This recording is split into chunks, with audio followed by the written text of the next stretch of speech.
I'll take a day to you this day of your time. How are you all? Oh, hey, thank you.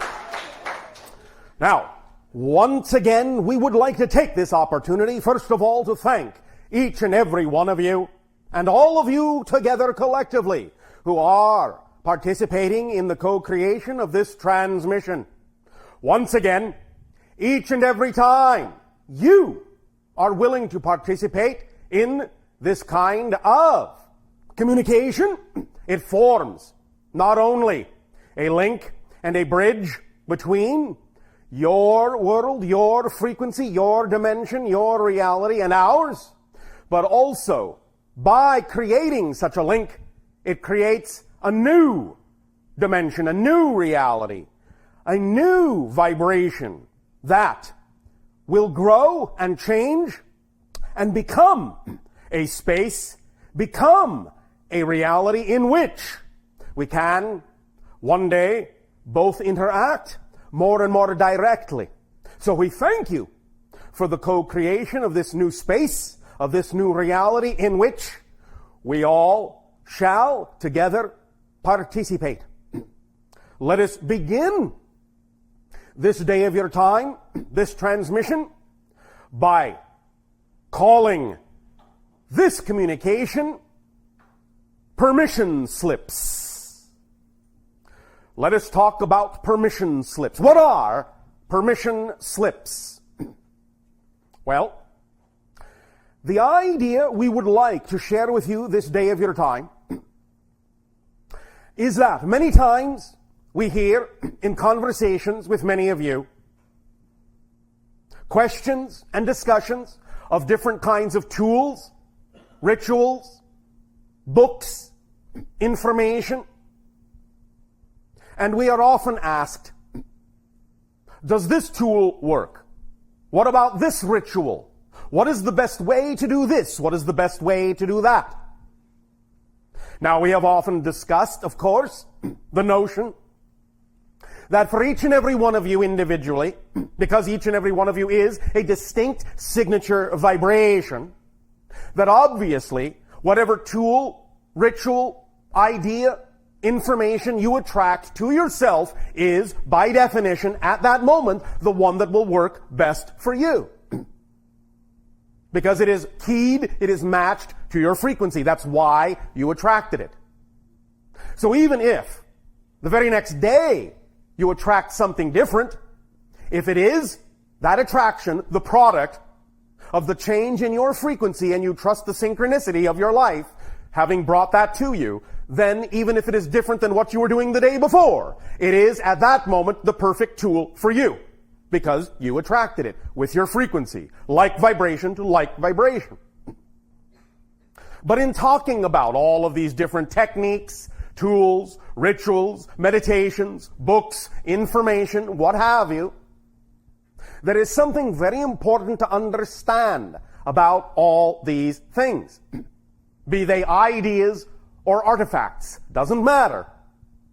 What they really simply are permission slips that you give to yourself to be who you are. The power does not exist in those objects, in those rituals. No real effect per se comes from them. Now, we understand, of course, that in physical reality, when something is crystallized in a physical way, of course it has its own attributes. Such things as crystals are obviously representative of certain kinds of energy patterns, yes. But nevertheless, the point is that regardless of what attribute the object or idea or technique or tool itself may have inherently, the idea is that it still doesn't really create any effect within you or do anything for you unless you choose to match the frequency of the idea it symbolizes for you. So you are generating the effect yourself out of your own energy, but what you are doing is you are relying on your belief system, which sometimes can be unconscious, to attract to you the symbol that best reflects the vibration within you. that will allow you permission to be yourself. We understand that many times some of the belief systems and ideas and definitions that you are brought up believing in on your planet will create certain notions and patterns within you that makes it seem as if you do not have the ability to be who you say you wish to be. That there are obstacles or challenges in your way that seem to prevent you sometimes, as we hear it from you, from really becoming the full person you wish to be, from really having the full passionate life you wish to have. This is not empirically true, but we understand that if you have a belief system that says it is that way, then for you it is true. Because even though there is no real empirical physical reality, your experience of physical reality is real. That is the only thing that is real. Experience is the reality, not the reality you think you're experiencing, just the experience itself. And when you gravitate toward, attract yourself to, or attract to you some particular idea of information, some particular technique of delivery, even including this idea of channeling, or some object such as a crystal or some book or some ritual or some meditation, all of those things are just a portion of yourself writing you a permission slip to let you finally be in a space that's safe for you to really express your abilities, to be more of who you are. The things themselves do nothing for you. You are doing it all. But if you feel you need an excuse to do it, a permission slip from the universe to do it, then that's what all of these tools and techniques are for. You attract what reflects the belief system within you that makes it seem as if the technique is giving you the ability to do what you want to do, but you're simply giving it to yourself. You are giving yourself permission through the symbol to be more of who you are. So please remember that when and if, at any time, you have a question in your head, what technique is the best for this? What tool should I use? All the things you're ever going to find, all the things you're ever going to have recommended to you, all the things you're ever going to be attracted to are really nothing more than a variation of a permission slip that you are giving to yourself to reveal to yourself, through the particular symbology of that slip, what kind of pattern exists, or what kind of belief system exists, or what kind of definition exists within your consciousness. And in knowing that, in going into the ritual, in using the tool or the technique with that in mind, you can empower yourself that much more rapidly, that much more powerfully, that much more thoroughly by recognizing that even though you may feel at this moment that you need that tool, need that technique in order to have what you want, in order to be who you wish to be, you can then now at this point understand it is you simply doing this by having given yourself permission to let it be all right in some kind of context that your belief system can relate to, so that you will remove any reason not to be yourself. Now, ultimately, you will understand that if this is what these things are, if they are nothing but permission slips, then certainly, as you grow, as you learn, as you expand, you will realize that any technique, any tool will work, will do the same thing, that they're all valid in that context, they're all equal, one is not better than another, and in general, you will also arrive at a point where you will realize that you don't really need them to simply make a change within yourself just because that's what you wish to do. You will simply shortcut the process, not need the technique, not need the tool. You will simply say, well, I'll just choose. I will just choose to be that way. I will just choose to be that state of being. I don't need any other tool, any other technique, other than the recognition that what I choose will be so. What I choose is up to me. And if I wish to attract a technique or tool to myself because I feel it is fun, because I feel it will give me a reason to do what I wish to do, be who I wish to be, well, all well and good, so be it. But knowing that will eventually eliminate the need for the tool itself. Because you are the primary tool, you are the primary technique. Now, we are going to cover more of the ideas I'm about to speak about in what you call tomorrow's transmission as well. But we're going to lay some foundations here and now for that. The next thing we would like to bring up in connection and in conjunction with this idea of permission slips is how to allow this concept to sink in more deeply and how to form a relationship more clearly and more consciously with what many of you have for a long time called your higher self. This mysterious higher self. Where is it? Don't know. Is he up there? Is she over there? Don't know. How high? This high? This high? Don't know. What is the higher self? Thank you. Let's address this. So you have some definitions to work with, which again are nothing but what? Permission slips. That's all we're delivering here. Everything we say, everything we deliver to you is nothing but another form of permission slip. Take which one works for you. The ones that don't work for you, let them be. Now, let's go into a little bit more detail. Higher self. All right. Most of you are familiar with the idea that you have a physical consciousness, a personality as a physical being that you relate to as yourself, so to speak. But then there is this mysterious idea of the higher self. Simply put,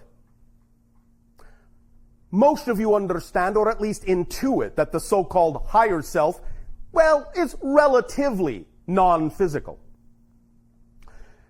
Even more simply put, you could say that there is a vibrational frequency just above physical reality, just beyond physical reality, in which resides what you might refer to as a template for physical reality, or upon which you construct your physical experience. It is in that template level, just beyond the physical threshold, that the higher self exists. Now, please do not confuse the idea of higher self with oversoul or spirit or what have you. Higher self is a specific idea that is like a version of the person you are in physical reality, but a version that has a broader perspective, a broader point of view. It's like having a twin standing on a mountaintop while one is also standing in the valley. And they can communicate with each other. And the higher self can say, I see you walking down the road, and I see that there is, well, a little bit of a ditch up ahead, so if you walk this way and walk that way, you'll avoid it. And the one in the valley going, oh, thank you very much. This is, very simply put, the relationship between the two. It is you with a higher perspective, a broader perspective, a bigger picture, without the complications that can arise from the personality construct's belief system. So the higher self is like a guiding principle, a governing principle, so to speak, that is a part of your complex as a person, but is the non-physical component that acts as the conduit to even higher versions of your soul, of your being, of your spirit, but also acts as the intermediary between those higher levels and the physical personality construct, and can distill information from the higher spirit and soul over soul levels in a way that your personality can understand. So the higher self functions like a translator, taking the information from the higher levels and bringing it down to earth in a way that can communicate to the personality effectively.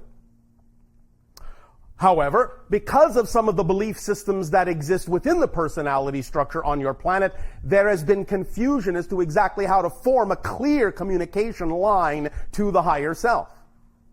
So let's make something very, very clear. This may sound a little bit surprising, but that's all right. Surprises are good. There are 3 levels here in this idea. It might surprise you to know,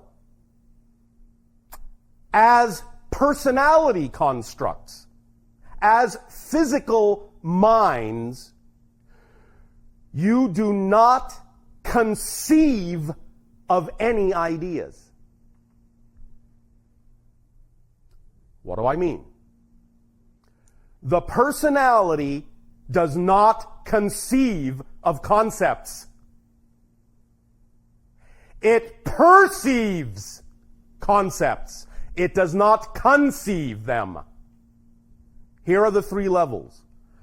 The higher self conceives. The physical brain receives. The personality mind perceives.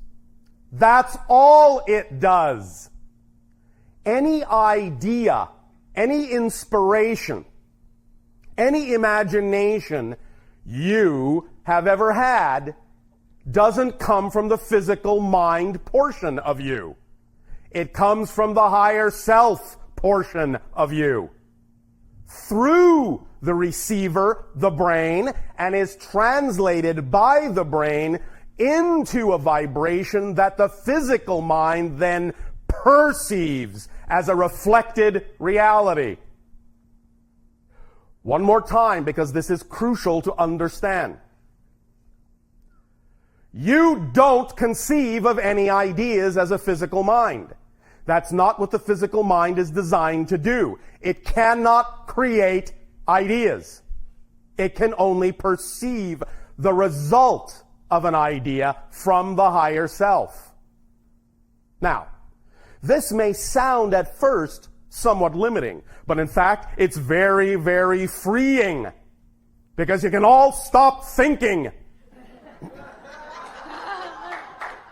You can all stop thinking you're in charge. You can all stop thinking you have to think of everything. You can all stop thinking that you're the one guiding the ship. You're not. You are just looking at the road. You're just experiencing the path that you, the whole you, is creating. But the reason you get into trouble, the reason you feel stuck as a physical mind, is because you've been taught to believe that the physical mind is the one coming up with all this stuff. And it's not. So when you try to manipulate it, it doesn't work, because the physical mind is not designed to actually create those concepts. It is only designed to perceive the effect of the creation of those concepts through the receiver, the physical brain. Now, here's also what happens. And again, this is an important distinction. Physical mind cannot perceive how something happens. It can only perceive how something happened. One more time. It's a very important distinction, and I'll explain. Physical mind does not have the capacity to perceive how something happens. It can only perceive how something happened. But because the physical mind thinks it's coming up with these things, it then takes what happened and assumes that that's how things happen. And it's not. It's only what happened that time. And it thinks, well, if I do that again, I can make this happen. I can make that happen. No. You might get some degree of repetitional success with that philosophy, but it will never go beyond the parameters of what you observed in that particular happenstance. Because what happened was designed to allow that particular thing to happen.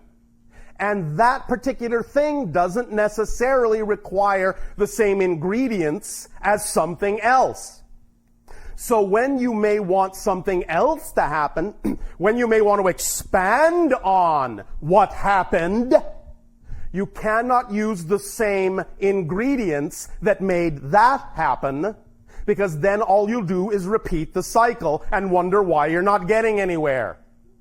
You have to allow the connection to your own higher self to be the one that will allow you to experience the reality that comes from the higher self, because the higher self is the only part of you that actually knows how things happen, because it's on the mountaintop. It has the broader perspective. It can see what's coming. It can orchestrate. You're in the valley as a physical being. From the physical perspective, your view is somewhat limited. But the idea is it doesn't matter. As we will discuss and point out, and as many of you have heard in The Secret, all you really need to do, to use the analogy they use of driving your car, is see the road just a few hundred feet ahead. You don't have to see the road all the way from your beginning to your destination. That's the higher self's point of view. So you don't have to know exactly how you're going to get there. All you need to know as the physical side of the personality mind is where you're at right now. The higher self will tell you, keep going. Turn left. Turn right. You're going to get there quicker this way. You're going to get there quicker that way. You need to stop for now. You need to take a rest. You need to take a bathroom break. Then get back in your car and keep going. That comes from the higher self portion of the total being that you are as a person, as a persona. But the physical mind aspect of the personality does not have the capacity to understand how things happen. So, stop trying to figure it out, because you never will as a physical person. Only as a higher self expression, when you are in communication and allowing that communication to occur, will you then be able to take advantage of knowing how it's going to happen. But the physical mind will not know how it's going to happen. This is using the invisible to your advantage. And this is why you talk about such things as, well, you just have to take it on faith. No, you don't. It's really about knowing and understanding the nature of your actual existence, understanding the structure of the relationship, understanding how it is you have arranged yourself as a consciousness, and then simply using it in the same way that you use a telephone, a light switch, or any other device. It's simply a matter of understanding the nature of it, and then taking advantage of using the nature of it, and using the power of the invisible, because it's very, very solid. Just because your physical mind can't perceive it, can't perceive the how of it, and how this is all happening, doesn't mean it cannot receive the benefit of how it's all happening. But in order to really do that as fully as you possibly can, you must drop the assertion and the assumption that the physical mind needs to know how everything works. Because it never, ever will. It's not designed to. And this allows you to lighten up your load, stop carrying so much baggage, stop trying to do your higher self's job, and just do your own. That's why so many of you are so tired when you are trying to do certain things in a certain way. It's because you're trying to do a job you weren't designed to do. That's exhausting. Stop. You were not hired to do that job. Your higher self already has the job, and it's working for you perfectly. Work with it. Work with it. Not against it, by trying to do the job it was designed to do. Just do the job you were designed to do, which is perceive what has happened and allow yourself to know that what has happened can be used by you to your advantage by maintaining positive meaning from your belief system into it. Allowing yourself to do that as physical mind is what will keep the communication lines open. Acting on your passion, acting on your excitement, always putting positive meaning into whatever happens is what will keep the lines open to your higher self to receive the communication, to know that you can take the next step, and the next step, and the next step, and the next step, because whatever it is that does happen will always allow you to take the next step, no matter what it is, as long as you relate to it in the appropriate way as a physical mind, and don't attempt to relate to it in an inappropriate way as a higher mind yourself. Let the higher mind come through you and relate to it, but don't try to do the higher mind's job for it. It will always, always be difficult for you to do because you're not designed to do that. So again, higher self conceives. Physical brain receives. Physical mind perceives. That's it. That is the totality of your persona in physical reality, with this connection to the level just above, vibrationally just above, what you call solid and tangible reality. Now, of course, to your oversoul, to your spirit, the higher self is actually quite solid, quite physicalized, quite a bit more dense vibrationally than you are when you are on the higher spirit level, on the oversoul level. It is, again, just above what you call the frequency of physical reality. We will go into this, as we say, in more detail, in more depth, tomorrow of your time. Also, what we will go into in more depth and in more detail tomorrow of your time is the concept that we have talked about many times, and you have heard from other places many times, but which we will now deliver in a different way.